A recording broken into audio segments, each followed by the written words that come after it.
शङ्कासगौरं गम्भीरं मनोभूतकोटि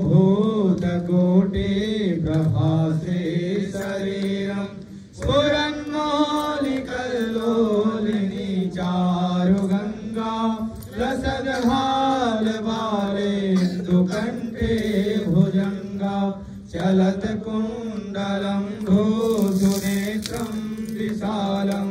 प्रसन्नाननं नीलकण्ठं दयालं मृगाधीशचर्माम्बरं मूण्डमालं प्रियं शङ्करं सर्वनाथं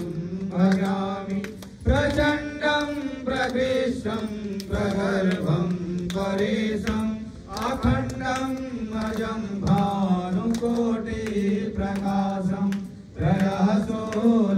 त्रयःशूलनिर्मूलनं शूलपाणिं भजेऽहं भवानी पतिं भावगव्यं कलातीतकल्याणकल्पान्तकारी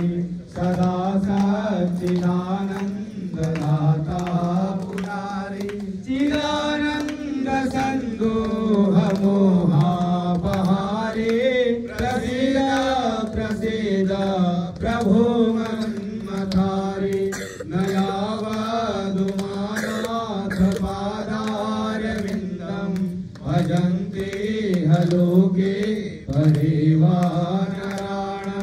न तावत् सुखं शान्ति सन्तापनाशं प्रसीद प्रभो सर्वभूताधिवासं